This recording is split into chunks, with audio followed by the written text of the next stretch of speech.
Okay, well, let's get started here. I'd like to start off by introducing our moderator, Lisa Effress, sorry about that.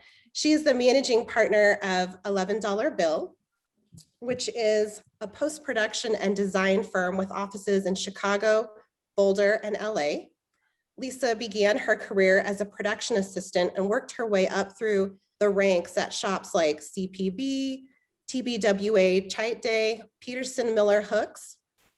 And she's also worked with global brands like Visa, Gatorade, PlayStation, Gap, Windows Phone, Microsoft, Hulu, Intel, Target, and Kraft. She's an inspirational leader and a true visionary, and we're very honored to have her part of the One Club. So welcome, Lisa. I will turn it over to you. Thank you so much, Lindsay. I am really thrilled to be here today. This is a wonderful conversation that we're about to have, and I'm so grateful to our three panelists who are joining me. I'd like to introduce them to you. First, we have David Baldwin. David is founder of the agency and design firm Baldwin and co-founder of Ponysaurus Brewing in Durham, North Carolina. David is also a best-selling author of the book, The Belief Economy, which I believe is available on Amazon.com.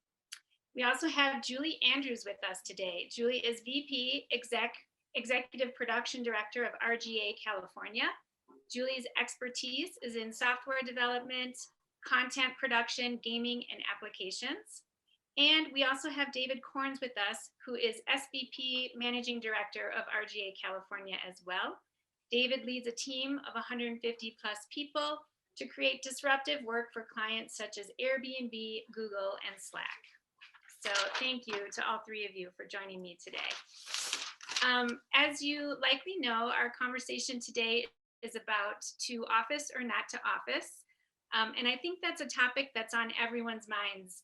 You know, what will work look like in a post-pandemic world? So we're here today to hopefully answer some questions about that and give some meaningful insight as well.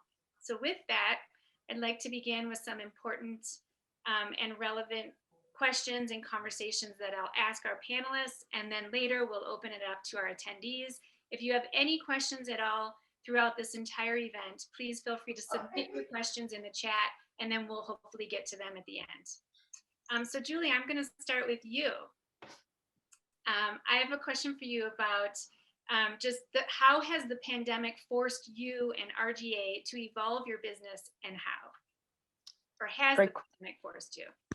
Yeah, absolutely. It's really interesting to be working through this pandemic. First of all, it was a relatively easy transition into a workforce that worked from anywhere, essentially. So from that standpoint, we actually had great productivity. We sort of still were able to maintain culture, but as the time is wearing on, we're starting to see a lot more fatigue and everything else. So we're doing a lot more to sort of focus on how to make it feel, how to maintain culture and sort of really take care of people and take care of ourselves. So that's been the shift for us. Awesome. And let's see, David Baldwin. In my experience, face-to-face interaction is vital in order to win new business and build relationships with clients. Do you think it's possible for clients to gain trust virtually? I do, because I think we all got forced to do this. I think if we had not been forced to do this, it might be a little bit harder. But I will say, like, I remember I was always kind of anti-Skype, anti-video chatting with people I didn't know. Like I would have people say like, hey, I want to do an informational interview with you. Will you Skype with me? And I'd always say, let's just talk on the phone. It's more intimate. It's more, I don't agree with that at all now. Like I kind of got dragged kicking and screaming into this mode of communication, and now I love it. And so I don't love doing it 9 hours a day, but I do really like the opportunity of it. And as an agency that's in North Carolina, we have a lot of clients everywhere. And so we've been sort of managing remote relationships anyway. This has actually made it easier. And so I think what we've seen is an adoption of it versus an eye rolling of it from before. Like it used to be like, no, let's just get on a conference call, it'll be easier. And now we would used to use Join Me. You guys remember Join Me? We would use Join Me, which was not video chatting, it was screen sharing. And so now this is just I think this has made it really easy.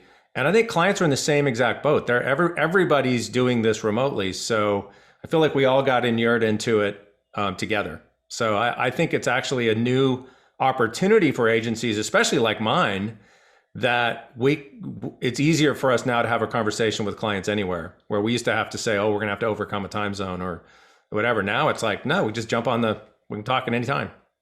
And to build on that, I think one of the things that we've really liked, especially in new business or with clients, is a lot of the formalities broke down pretty quickly. Mm-hmm. There's no better equalizer than everyone being the same rectangular shape and size on a screen. So it's often meant more people can join meetings that they may not have been in before. Or from a new business perspective, the formality of flying into the client's office or them coming to yours and setting up this meeting kind of put a little bit of a wall of pretense up that you needed to break through. And now it's, Julie and I are on a lot of meetings together and we pitch business together, and we're very quick to just, jump in and start dialogue with clients. And if it's making fun of one another or just bringing everyone in, because it's really a case of like, are we vibing? Is this good? Is this working? And that, I think, is such a positive thing that has just meant from the get-go, we're able to go, this is a relationship we think can work because we're all building off one another, versus needing to get through the first 45 minutes or an hour of what used to be a very formal presentation. And I think that'll just continue, which will be great. One of the biggest surprises to me is the ability to build chemistry on a screen like this. Mm-hmm. I didn't think it was a thing, and it is. Yeah. It's different, but it's good. Yeah. I think part of that though is because we, like, you want to talk about barriers breaking down, we're literally in each other's homes, right? Mm-hmm. So like there's that, you see dogs, you see children climbing all over everyone. It's just, we're all just so human at this point, in these little screens. So it's a positive thing, I think, just culturally, but we'll see where it goes after this. Yeah, it's like the pendulum was one side and now it's swung to the other, and I think that the happy medium will be where it's good, because the knowing kind of family members, pets, etc., is like a really good way to humanize people. Like, I've got a 9-year-old and a 4-year-old, and there's been times when my 9-year-old at the end of a pitch, who's in Zoom school in the next room, will shout, I think that went well, when the client is still on the phone, and I'm like, oh no, it's real. I've got my 4-year-old keeps having a tendency whenever I'm meeting with a finance team, she seems to just, that's the moment she shows up and wants to practice her 1, 2, 3s. And there's just this like rapport that wouldn't have been there before, that exists now. But to the pendulum swing, I think where it's going to get interesting, and we were very fortunate at RGA, there was an RGA operating system already in place. Mm-hmm.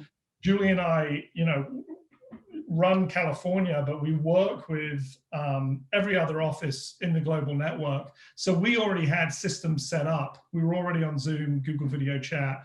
We worked in Google Docs.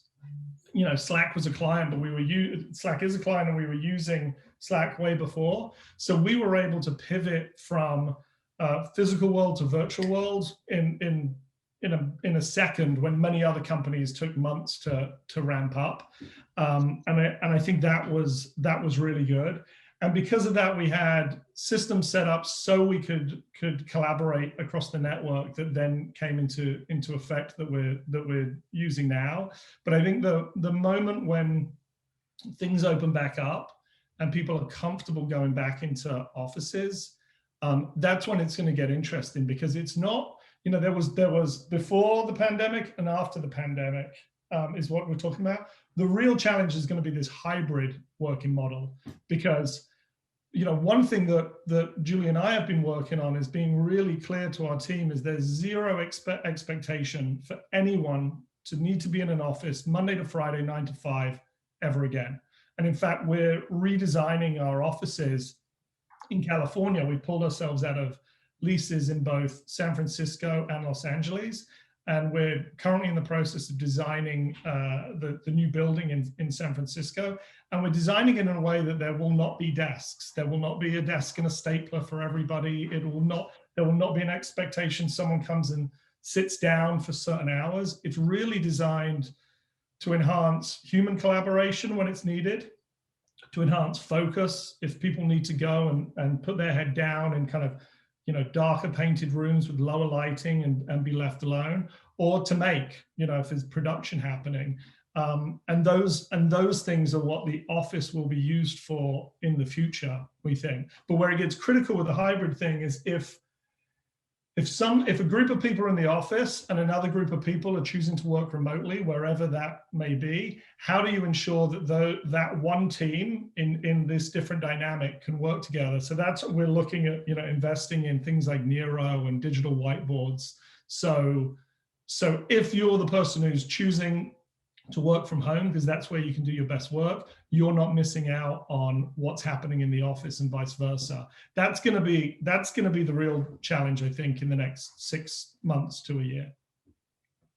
In a way, I feel like RGA kind of pioneered this sort of new workspace idea with, wasn't there a documentary that you did? I believe it was like 2016 called Workspace. Yeah. And the idea, correct me if I'm wrong, but the idea was to reinvent the office so that freelancers were more enticed to come in and be part of the community there. Yeah, I mean, that's about the New York space, which is just this incredible footprint in Manhattan. That's open plan. Bob Greenberg's original philosophy behind how we work at RGA that still exists today is this kind of Bauhaus style, where you have different disciplines that are working together and collaborating together, and that leads to real innovation. But what's interesting about from when that documentary was made to today, Bob's involved in the design of the San Francisco office now, and as is our CEO Sean Lyons and a broader group of people. But a lot of the things that were in place then that were being disrupted to get to that way of working have since been disrupted with the pandemic. Yeah, but it's interesting how 4+ years ago you were already sort of trying to reinvent things in terms of the office space. So that's great. Yeah, and there's a work we do work for some clients and internally about organizational design as well, and it's something Julie's leading the charge on for California. Is not just like how's the physical space designed to encourage collaboration and focus and production and making as needed, but how are we structuring our teams and expectations and processes, what has a process, what doesn't, to allow what we feel we've built is a fairly entrepreneurial and fluid team that is able to respond at speed with flexibility. And so there's kind of two different systems that are being designed. One is the physical space, and then one is how does a team structure look like now and in the future. That's actually a very good segue into my next question, and this one is actually for you, David Corns. How do you foster and encourage a positive collaborative team culture while working remote? That's a great question. Julie put it well. I think to begin with, it was there. We had a good culture there. I think Slack is also a great tool in order to both manage work, but also it's designed to allow for humanity in there as well as creativity. So we started at the beginning of the pandemic with, which seems like a million years ago now, we were very quick to be like, let's have a Zoom background competition, and it was like, those things were good for the first, month or so, when we thought, how long is this going to be? A couple of months? What do we do? Are we doing, these community get-togethers? How do we keep this going? Over time, the fatigue, I think, with Zoom and video conferencing has set in. So there's been less of those kind of competitions that I think at the moment were really good, but now just seem a little like kind of, we know what you're doing, leadership. You're trying to find a way for us to have fun. And I think one of the things we're trying to do is just like, where possible, one-on-one FaceTime with people.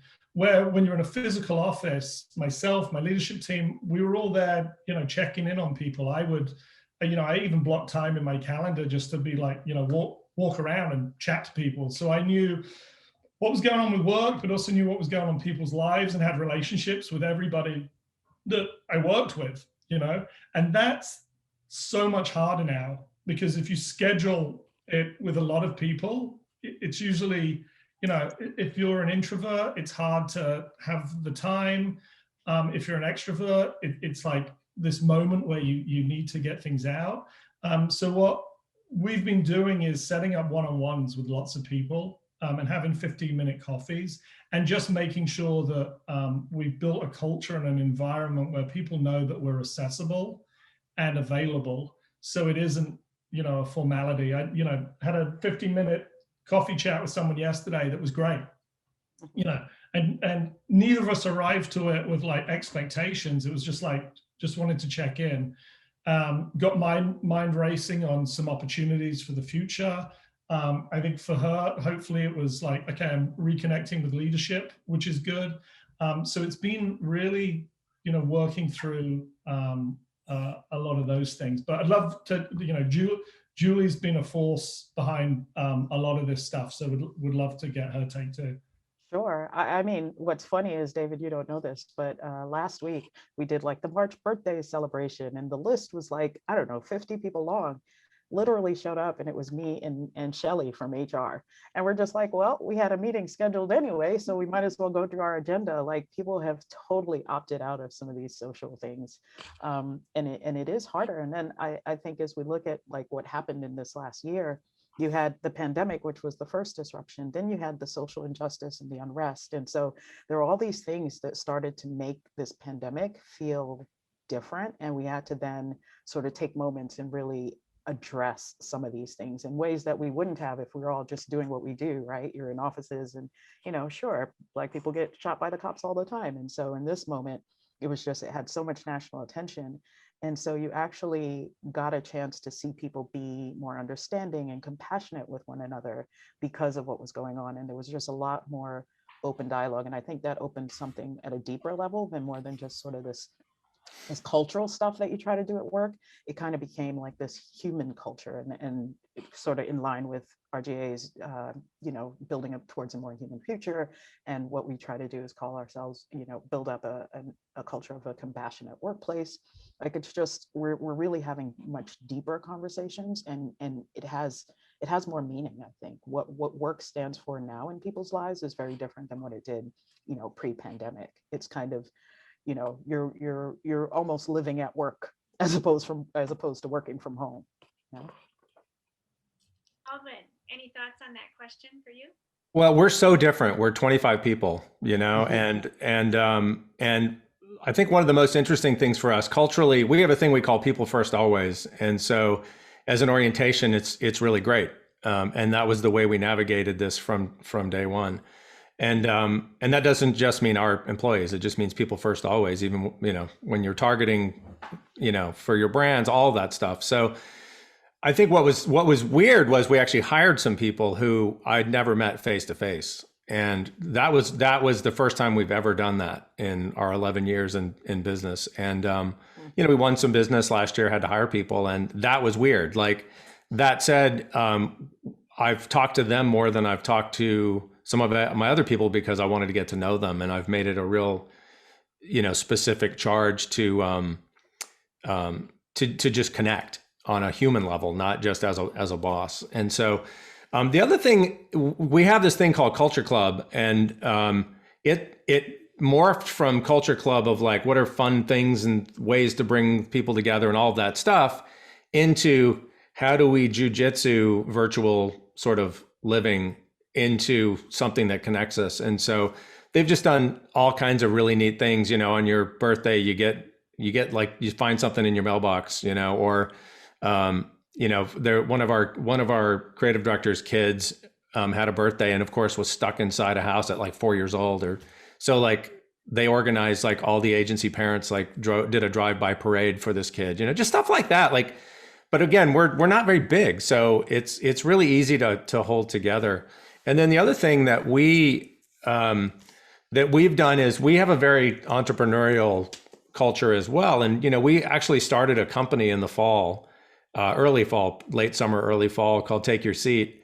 And it was all in response to the George Floyd and Breonna Taylor thing. And that has really just been this really amazing glue that's held us together in, I think, ways that you wouldn't have thought of. And we're just oriented that way anyway. We've done a number of startups in our history, but I just think we have that sort of endemic in our culture already. I think if you have one of those sort of number, you're a number companies, which it doesn't sound like you guys have either. Like if you have that, I think that's got to be a lot harder than what it was for us. We all really regard each other highly.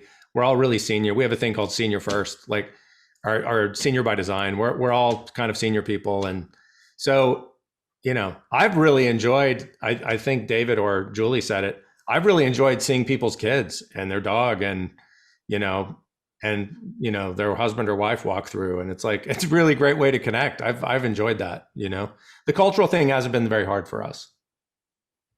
Very interesting. Two very different perspectives. So that's a good segue to my next question for Julie. I feel the virtual aspect of work allows for more diverse talent. Do you agree? And how have you changed your hiring process through COVID? Ooh, that's a tough one. Only because like the focus on diversity, we still have to balance between qualification and diversity. And, in San Francisco, that's much harder when we were just looking in the market for diversity because it's not a very diverse market by design. So we are able to, we have people working in Atlanta and different other city centers. So it became a little easier. But then you have trying to, we call it diversity, equity, and inclusion for a reason. You have to get to, sure, diversity is the first box, equity, making sure that people are at the right levels, and then the inclusive workplace. So really what we're focused on now is designing an inclusive workplace, as we expand the culture. And we actually have a whole framework for it called Make Change, and sort of really being intentional about how we address diversity while we're being, virtual. So, and yeah, it's everything, because you get on some level, you get fewer social cues for how to behave and what the culture is. And so there's that part, but then you also kind of have this direct, whoever you are, that's what you're bringing to the screen. And so it's a lot of balancing. It's, again, all these dynamics, all these shifting dynamics are just so fascinating for where we're going. And we're trying to, we're innovators and disruptors and all the things. We're always keeping our pulse in this industry, right? Keeping our pulse on what's new and what's happening. But you have to kind of stay a step ahead as the leader to sort of catch what's changing in the more macro environment. And that's everything from, work from anywhere, also what country are you in, and taxes, and then the realistic things around those. There's a lot of things that are going into play. So I think we're still in the evolution and in the tumult of all of this, and we're gonna see where we go, but we're still on that journey, and making the necessary changes, keeping track and making switches where we can. And I think, one of the things that's interesting about everyone, the world going remote, is companies and offices and agencies, people were centered around a geography, and what this has shown in the last year is, yes, sure, geography matters because human connection matters, and it will matter more when we open back up.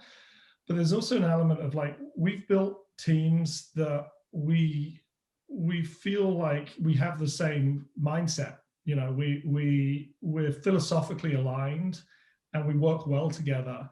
So as long as, our point is really, as long as someone can work Pacific time or close to Pacific time, they can really be wherever they want to be in the world, which means, from a recruiting standpoint, it used to be like, let's find people that are in the Bay Area or in Los Angeles or willing to move there.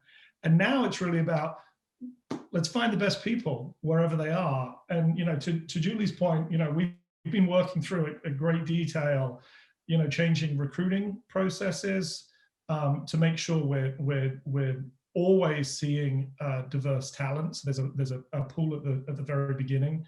We're really looking at our internal culture to ensure that we're operationalizing a way to ensure that diversity is central to our company and our culture. And then, so that's happened at a global level. And then at an office or local level, we also have our own plans to say what does diversity, equity, and inclusion look like for RGA California versus RGA New York? And then how are we building towards that? Because, again, to Julie's point, one thing is, yes, bringing in more diverse talent, but then once the talent is there, how do you ensure you're checking implicit bias? How do you ensure that you've got a culture set up that people can have really honest conversations when they need to? And so people can make mistakes when they're on their journey to be a better ally. And I think and we're very lucky, and this has come from the very top at RGA with our CEO, Sean, to ensure that there's a culture and an expectation that is being built that is not only championing it, but ensuring there's framework and coaching and training and everything set up so this can happen. And then the more you do it, the more natural it becomes. So it becomes less of it's a DE and I thing. Eventually it should be it's just who we are. And that's the real end goal. So there's a lot we're working on, and a lot of great leadership internally with the person leading Jai leading our Make Change initiative, and then just an alignment at the global executive level all the way through the organization to make sure it's an expectation, but also that we're learning how to be, some of us learning how to be better allies, as well as learning where there's implicit bias. But I think most importantly, it's having a culture where you can have honest conversations at all time and remove that fear for everyone, which is easier said than done. But that's how you get to real inclusion, or at least that's how we think we will. One of the things I'm sorry, go ahead. No, go ahead. One of the things that I'm super excited about what's happening is we used to always have to kind of overcome getting people to come to Raleigh. You had to be at a certain stage of your life. You either had to be right out of school, or you had to be kind of, I just had a kid. And we had that issue a lot where people would be like, God, I'd love to work for your agency, but there's no way I'm moving to the South. I'm not going to do it. Or I'm not going to move to this little town. Or they were making a San Francisco salary, and we're like, I have to make that San Francisco salary in Raleigh. And we're like, actually, you could make a third of what you make and you can get a nicer living condition here, But that conversation's sort of going away.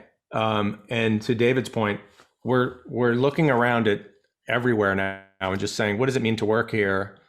And I don't see us, we're looking for space right now because our lease is up in October, and it's the perfect timing for it. And we're examining all of this, which is why I was excited to have this conversation about what our new office needs to be and look like. And we are not going back to what we were. Mm-hmm. We're not going to go back to the sort of attendance thing of we all need to be there, or, we all need to be on the submarine, like everyone's rowing, I'm mixing my metaphors, but we're rowing in the same direction on the submarine. Yeah. The submarine's sinking for some reason. Yes, seriously. Our oar holes are leaking.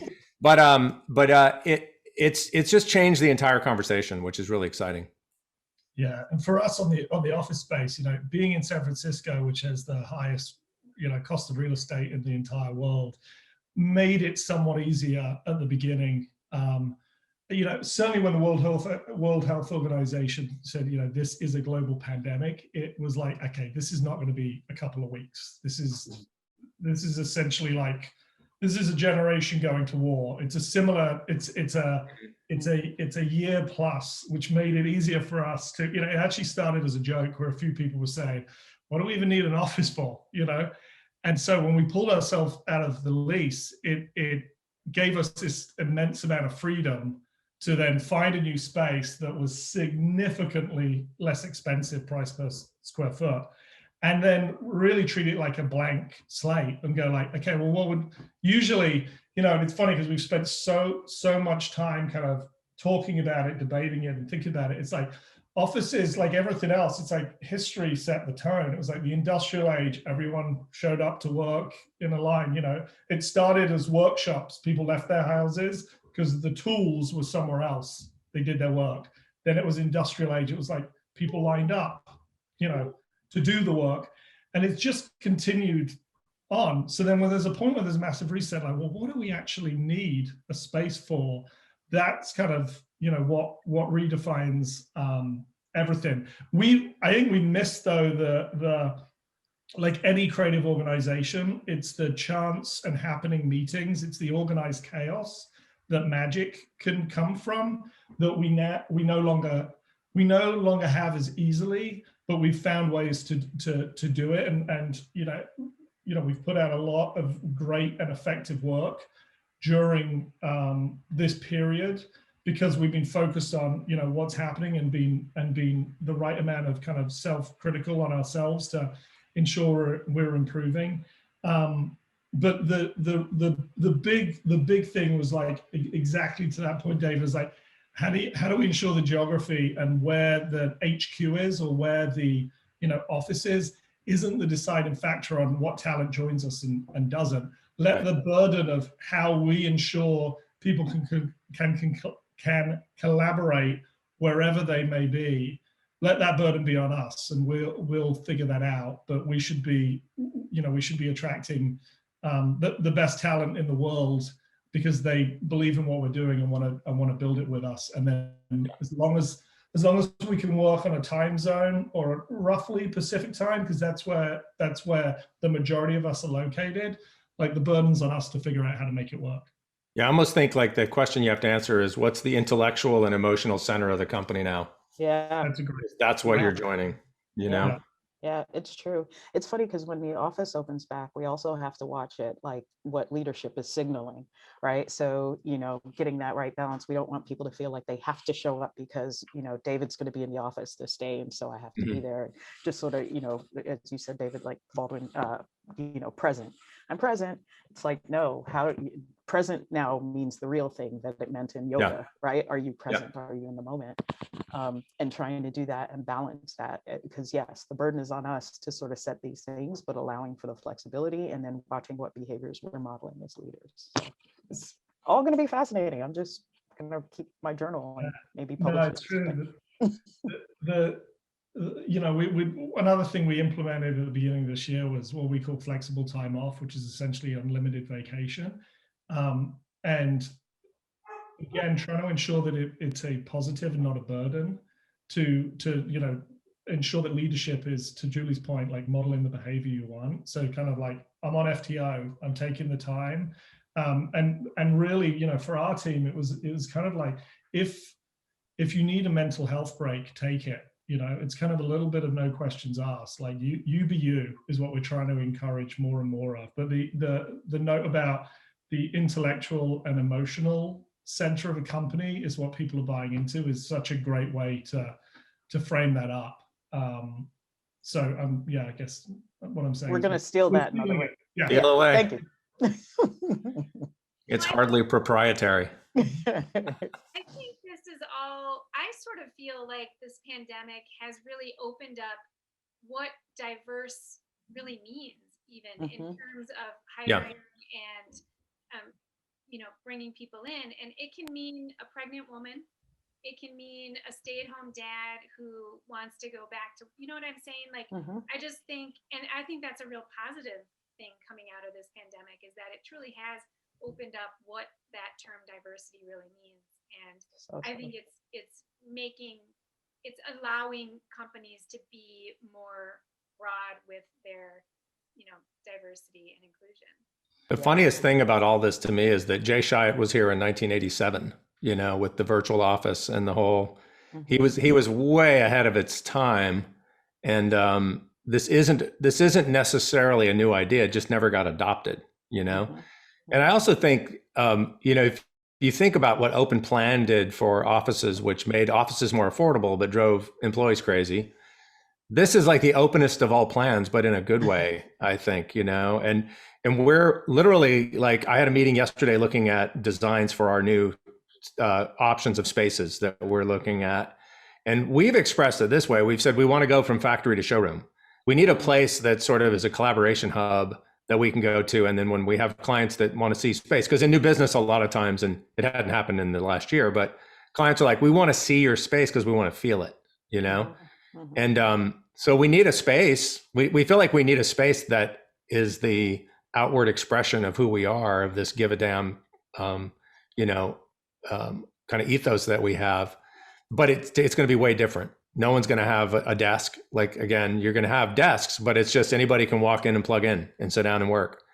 And there'll be enough for everybody to be in. Again, we're not that big. So, but, right now, Lisa, I think you've seen our space. We have the most spectacular space in Raleigh. It's got like 37-foot ceilings, and, it's this just super cool vibe, and it costs an arm and a leg, and, all of that stuff. And, there's so many advantages to what we're doing, and we're still going to go into a really great space. I'm very excited about where we're probably going to go, but it's just a whole different thing to think about it as sort of, now it's a showroom and it's a hub.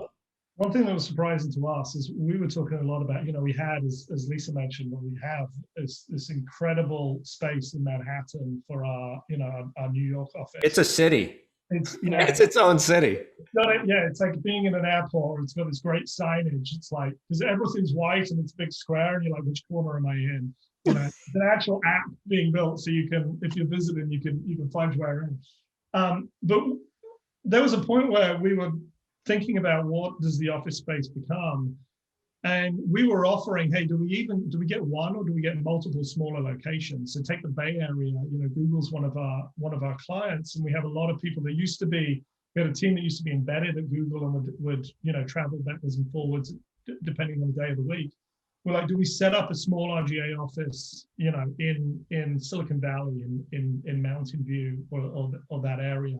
Do we also set up a small office in the East Bay, and as well as a small office in San Francisco? So rather than, and part of that was, again, going back to the humanity, is like, what are the things people have enjoyed about not needing to go to work? And the commute time was one of them. Being able to, be at breakfast with your better half or your kids, or be at home for dinner, that kind of thing. So one of the first things we were like, okay, that seems like a good solution. Let's have 3 smaller offices rather than one larger one. And it was pretty unanimous. We kind of put it to, put some surveys and people vote. It's pretty unanimous, 100%. It's like people were like, no, we want a space that we can come together and all be one again. What we would like is not to have the constraint of needing, the expectation to be that we're there.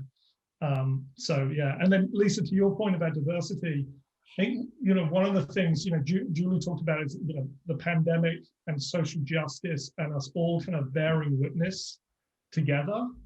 I think has put a finer point on it, but it's also meant that it's gone deeper, where diversity used to be, I don't want to speak to everyone, but it seemed to be more surface. It was like a quota. And now I think there's just a deeper and greater understanding at a human level of what it means.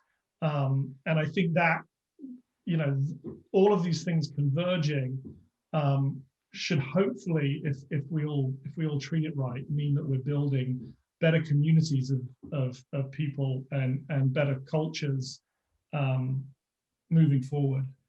So I think, if anything, going back to the emotional intelligence, I think has never been more important for leaders, and I think that's what leaders will be judged on moving forward. Well, I have one last question for the 3 of you, and then I'd like to open it up to questions in the chat from our attendees, if that's okay. So that is, do you feel the mindset has shifted and people now view remote work as the new normal rather than an occasional opportunity? It's hard to say. Here's why. I think, yes, in this moment, but once the world opens back up, to David's point about the pendulum, we might see it swing all the way back. So even as we're talking about, come in and grab a desk, humans are creatures of habit. They're going to grab the desk they grabbed last time they were here, and like kids at school, you're like, why are you in my seat? My space. So yeah, exactly. So we'll see. I think we have to get post-pandemic and then a little beyond post-pandemic before I think we really know what's stuck. So that's just my opinion on that. I think interesting. Oh, go ahead, David. I think it's the beginning of the blend. I think, like we said, there was before, which came from the industrial age, and there's the current, which is, neither are ideal. So blending the two, I think, is the answer. And I think people will be making decisions on where they work and where they invest their talent and their time, based on companies that yes, have emotional intelligence, but also understand their needs as a human being, which I think will make it less in work, out of work. It'll be more like, how do you make it work? That's, I think, and that goes back to that why figuring out the hybrid model is actually the critical thing to be doing right now, is so people can choose to be where they want to be to do their best work and still be part of a team if the majority of that team is deciding to be in an office or otherwise. I used to have a friend who used to say, never move into your girlfriend's apartment because it'll always be her apartment. Like, you need to go get your own apartment together.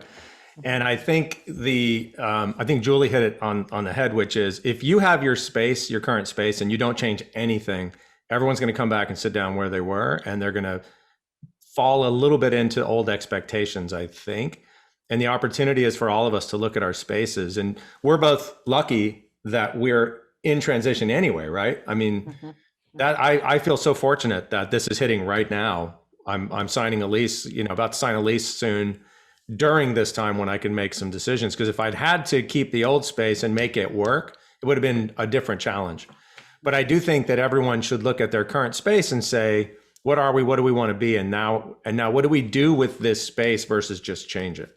I mean, versus just kind of moving back in, Yeah, it's like an opportunity.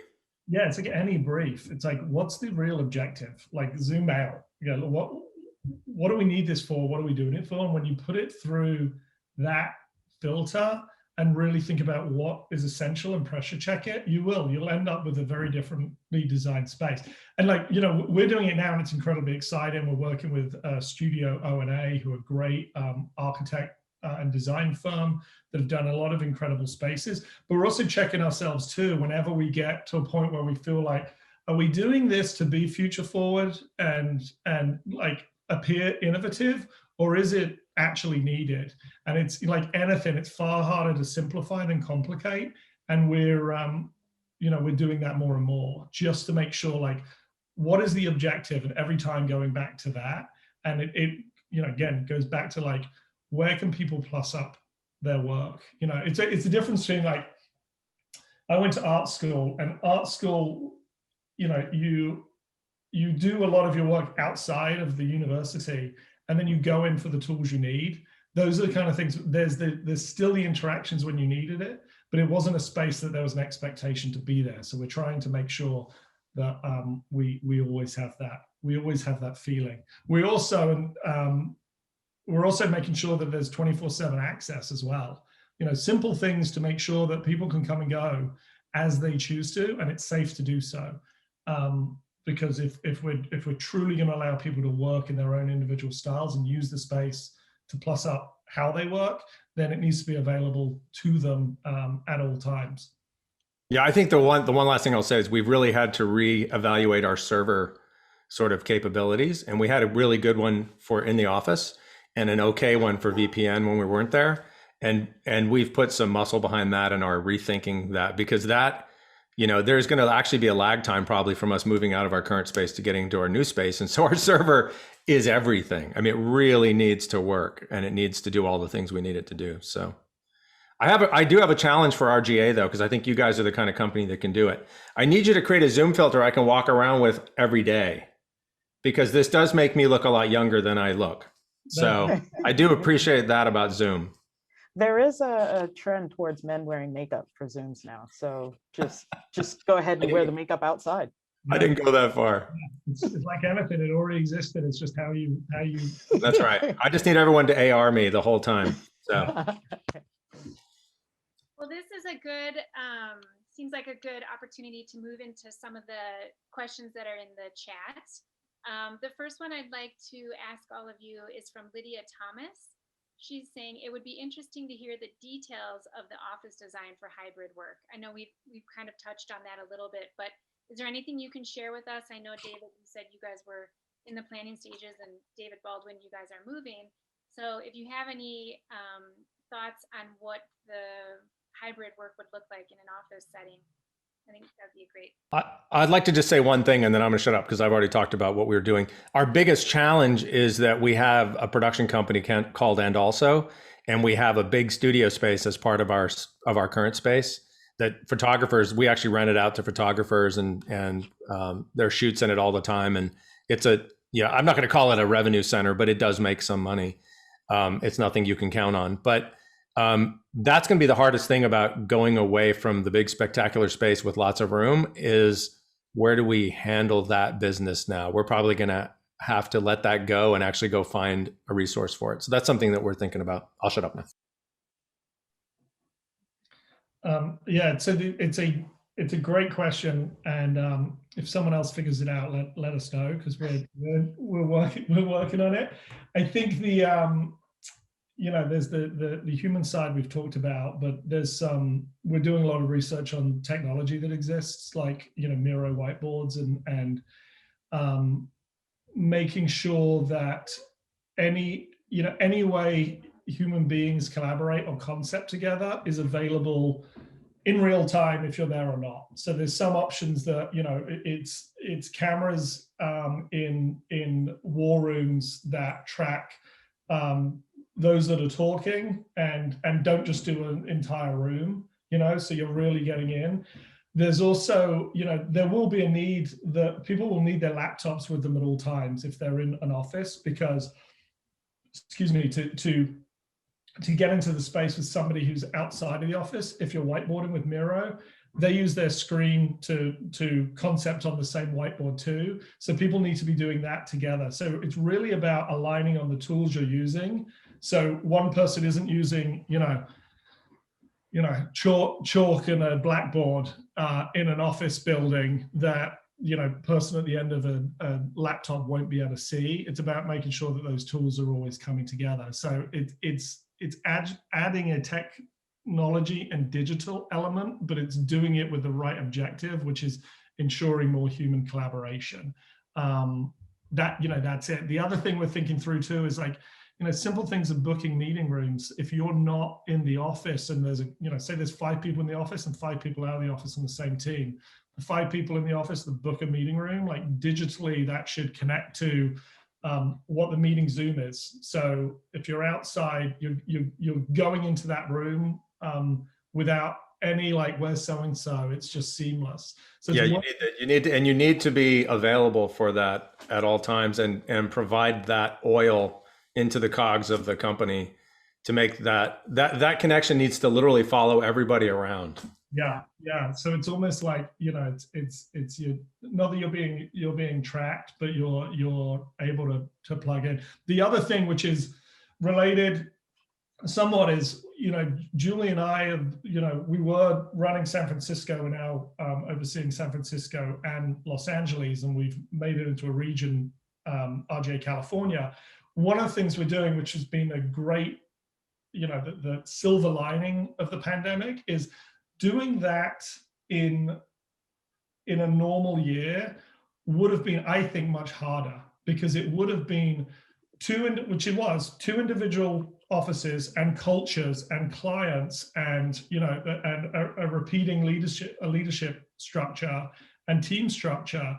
And because that we were all remote, we were able to break down the wall completely and go, right, in the near term, we're just RGA California. We're pulling everyone together. We're making sure that everyone is sharing the same philosophies, understanding, the way we've been working, because it's been very successful. So we're transferring it. We're understanding a lot of the great talent that is in LA and combining all of these forces and really culturally blending to be one team that's working in one way. Fast forward 2 years, it might be that it's more one office with one thing, one office with another. But getting to that commonality and understanding was a key part of making this organization work. So as we're looking at physical buildings now in San Francisco and Los Angeles, we're like, how do we not lose that?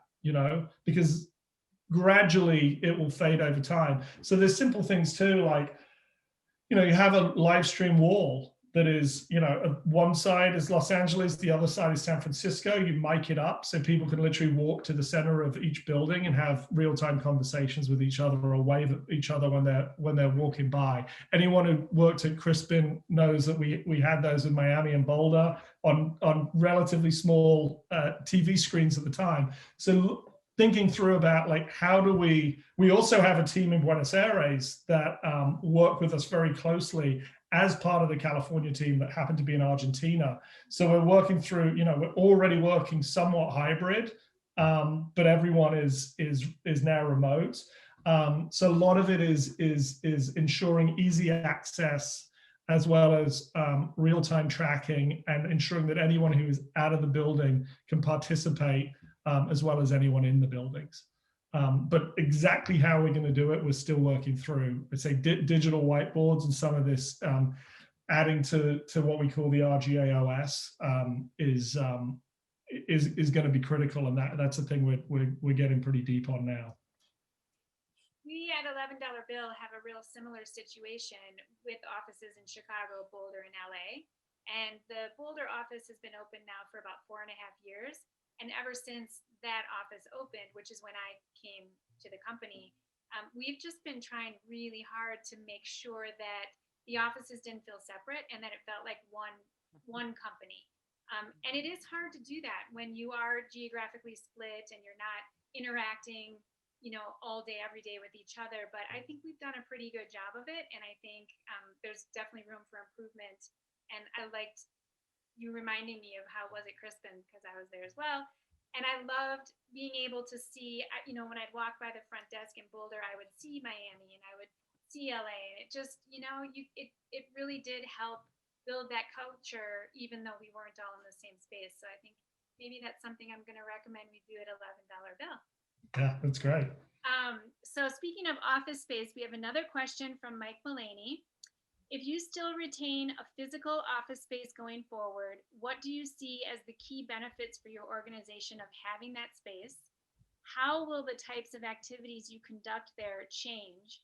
And how can you create new value from having that space? That's a lot.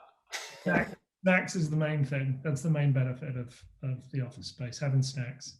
You guys have like baristas, as I recall.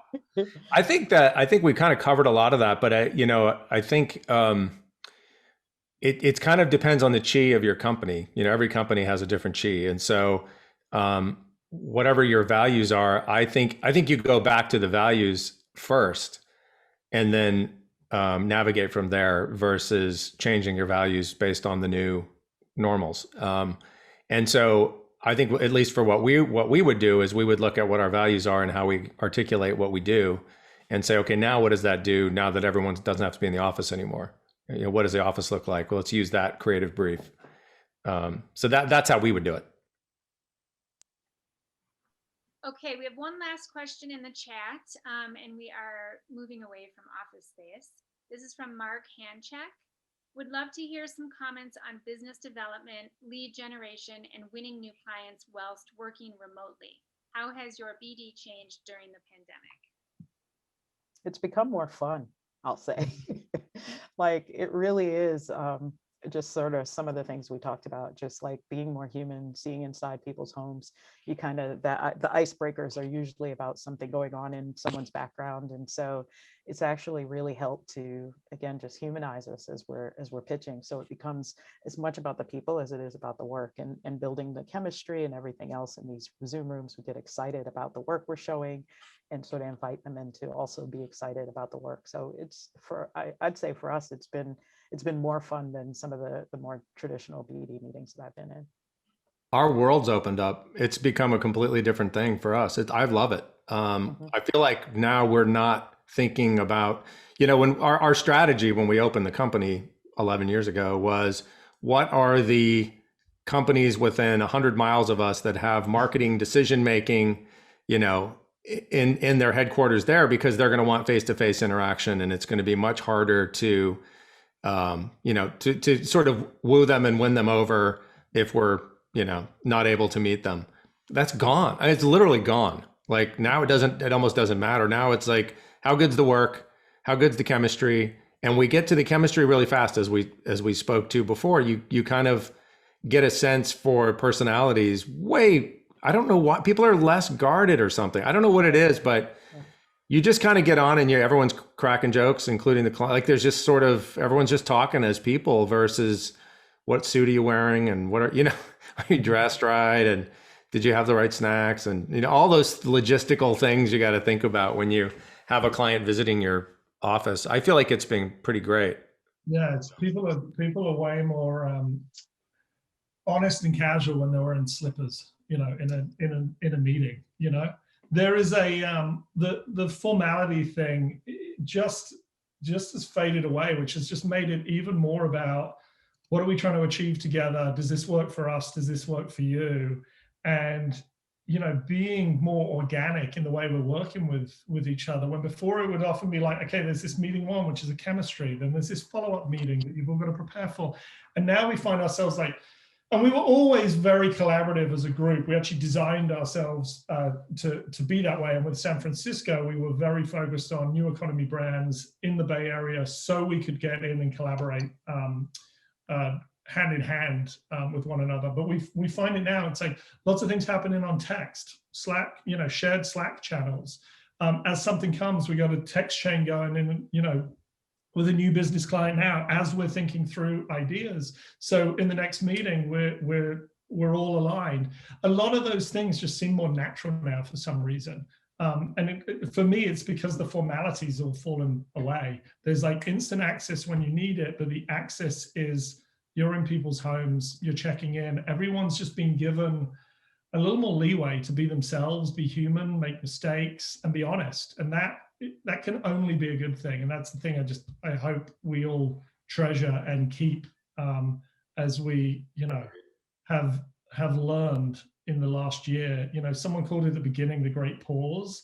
I don't think it turned out to be the great pause, but I think it was a kind of an awakening in many senses, and an enlightenment. And hopefully we all keep those things and treasure them as we carry them forward and protect them, because that, changes the culture, changes how we do business, which ultimately makes us more productive, which ultimately leads to better results for everyone. So, I would agree. I think that's one potentially positive thing that did come out throughout the pandemic, and that is just that things really did shift from being a little more formal to less formal and more informal.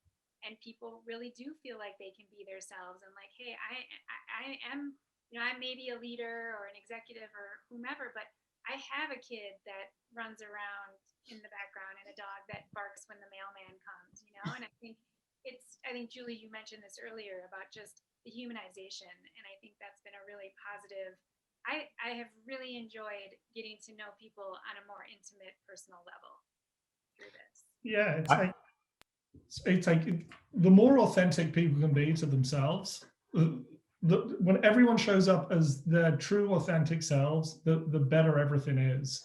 And that, I think, is really what this has helped enable. I think people are being more authentic and having, deeper and more meaningful conversations, and that is a good thing. Yeah. We have one more question here from Christy Velacenti. I hope I pronounced that right, Christy. For creatives that are new or newer to the industry, what are your thoughts about remote transitions for them into the workforce? Obviously, there are struggles with lack of observing in real time how seasoned veterans in the industry work and ideate together, how different agencies create workflow, and of course, gaining mentorship. I think that is the most crucial, brutal thing about all of this. And one of the things that I used to do all the time when I would get a younger employee is I would create what I called a reverse mentorship with them, where I would be like, listen, we're going to have a relationship that's based on you telling me stuff that I need to know about what's happening at sort of your level and your culture and your whatever that I'm, as an almost 60-year-old white dude don't know. And I'm going to help mentor you in the business and those sorts of things.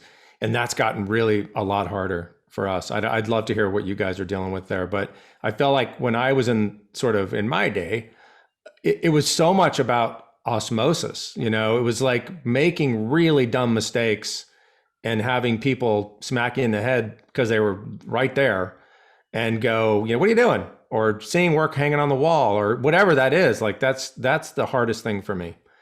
So I don't know. I don't know how to deal with that yet. Yeah, I think it's, there's now, we really understand time in a new way. And I think giving managers the time to really develop that talent, to your point, like, you come up with something that doesn't quite work.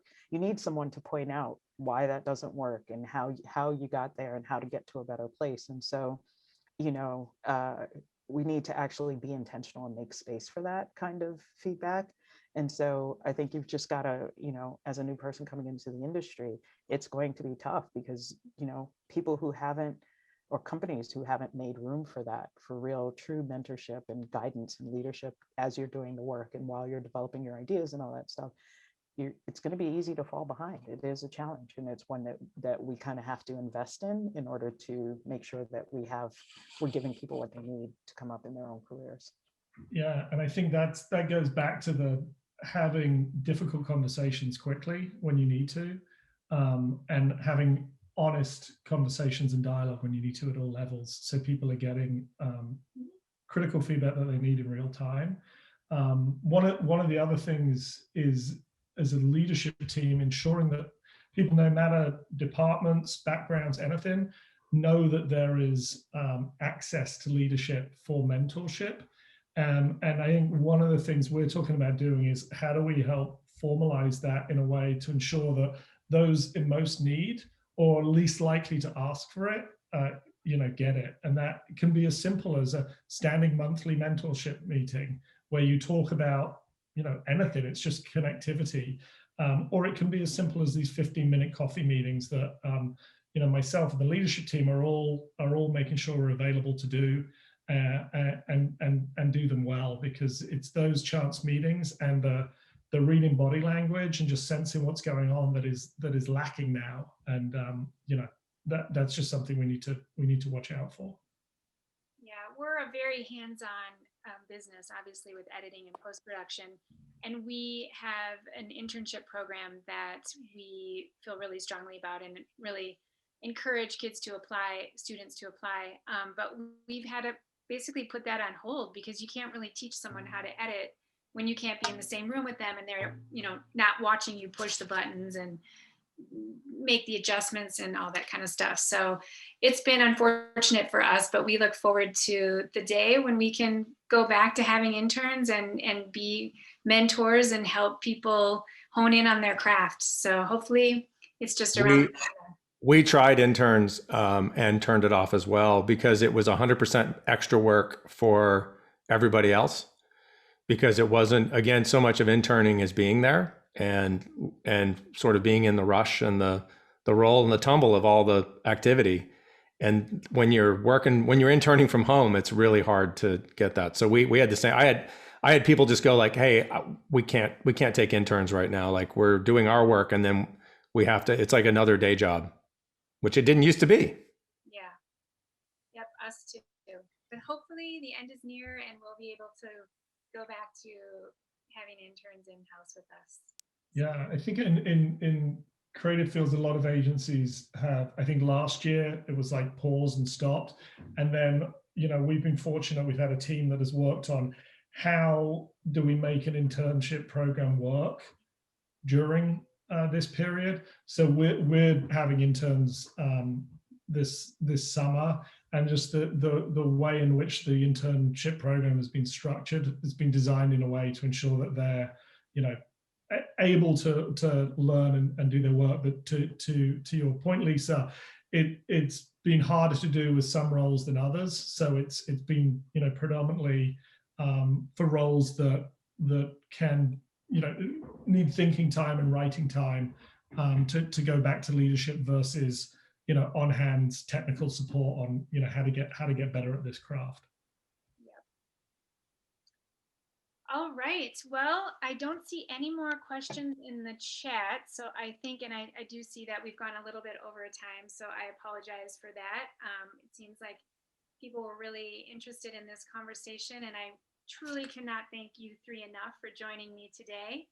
And thank you so much to One Club Denver for allowing us to have this very important, relevant, and timely conversation. Thank you, Lindsay. Thank you guys so much. We really appreciate all the time and your expertise that you've shared with our audience.